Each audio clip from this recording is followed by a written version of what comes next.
Assalamualaikum warahmatullahi wabarakatuh. Jumpa lagi dalam pelajaran matematika.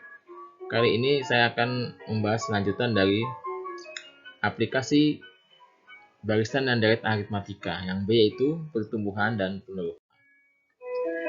Pertumbuhan dan peneluruhan. Pertumbuhan. Konsep.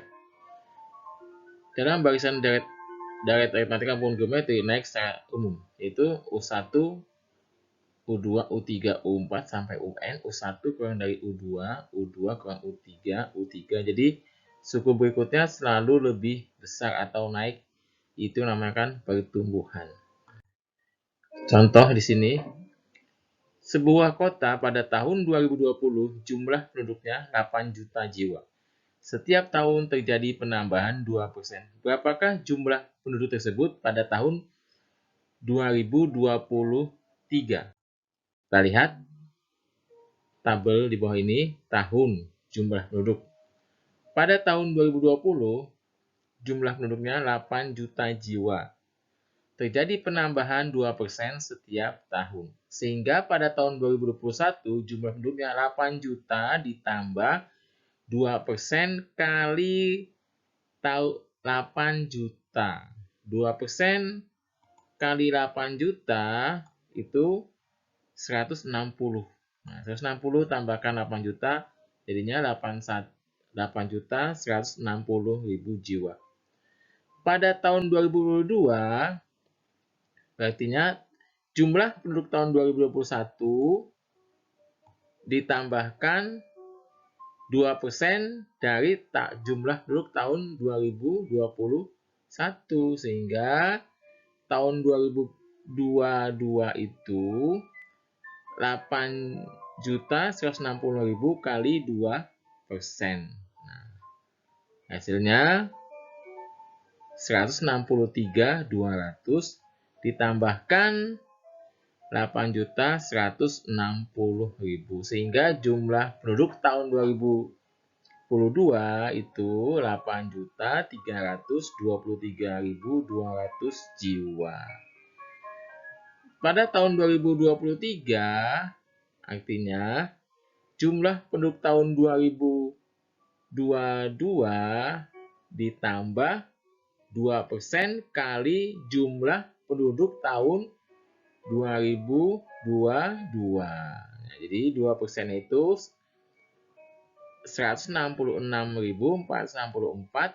Nah, ini jadi tambah sekian ditambahkan jumlah penduduk tahun 2002 ini. Nah, itu 8.489.664 jiwa.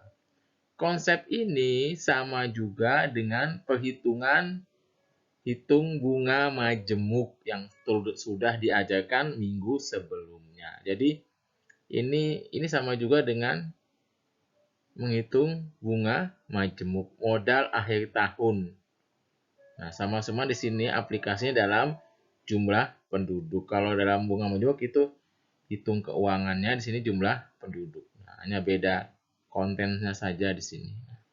Sehingga dengan prinsip menggunakan bunga majemuk, diharapkan siswa dapat merumuskan tabel di bawah ini, rumus. Nah, sehingga akan dapat rumus suku ke N, yaitu berarti A ini. Nah, A titik. Nah, itu ya. Nah, sehingga nanti siswa dapat merumuskan dari tabel di atas ini, yaitu menggunakan prinsip bunga majemuk. Nah, selanjutnya peluruhan. Peluruhan yang sudah diajarkan itu contoh sebuah bola yang dijatuhkan dari ketinggian sekian meter. Nah, setiap menyentuh lantai dia akan memantul kembali. Kan lama-lama pantulannya rendah. Nah, itu juga contoh peluruhan. Sehingga suku selanjutnya itu selalu lebih kecil. Di mana U1 lebih besar dari U2, U2 lebih besar dari U3, dan seterusnya. Jadi, suku berikutnya selalu lebih kecil, maka itu namanya peluruhan atau penyusutan. Contoh. Nah ini misalnya sebuah komputer dibeli dengan harga 80 juta. Setiap tahun mengalami penyusutan, yaitu 10%.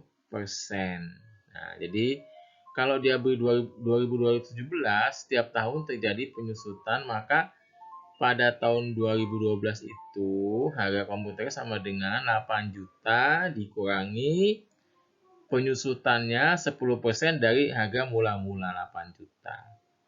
Nah, jadi 8 juta kali 10% ini 800.000. Jadi 8 juta dikurangi 800.000 sama dengan 7.200.000. Sehingga pada tahun 2018 harganya itu 7.200.000 kalau dijual. Karena nah, kemudian tahun 2019 itu ngitungnya dari tahun 2018, yaitu 7.200.000 dikurangi 10% dari 7.200.000. Nah, ini 10% ini.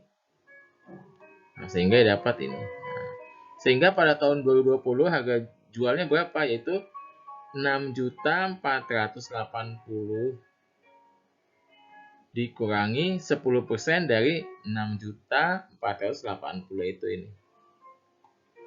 6.480.000, sehingga pada tahun 2020 itu harganya itu jadinya 6.480.000 dikurangi 648.000, sehingga harga jual pada tahun 2020 besarnya tuh 5.832. Ini dikatakan peluruhan atau penyusutan penjualan.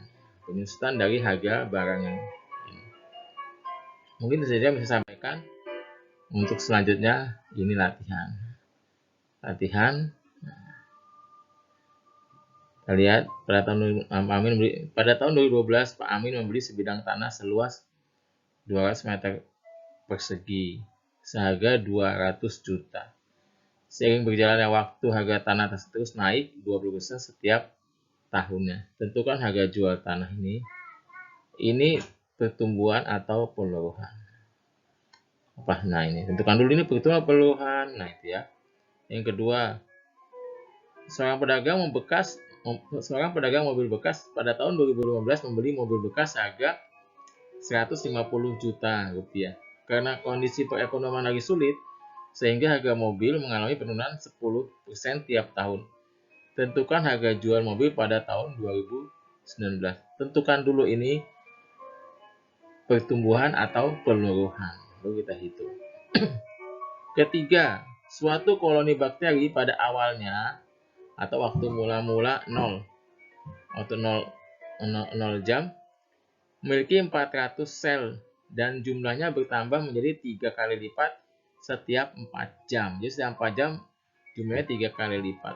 Berapakah jumlah bakteri setelah 16 jam? Nah, ini pertumbuhan atau peluruhan. Kita bisa jawab. Kemudian yang keempat, sebuah mesin produksi baru dibeli dengan seharga 500 juta rupiah. Jika setiap tahun harga mesin tersebut menyusut, 5%. Tentukan harga jual mesin tersebut setelah, ini pertumbuhan atau peluruhan. Nah, jadi mungkin itu saja yang bisa saya sampaikan. Wabillahi taufiq hidayah. Wassalamualaikum warahmatullahi wabarakatuh.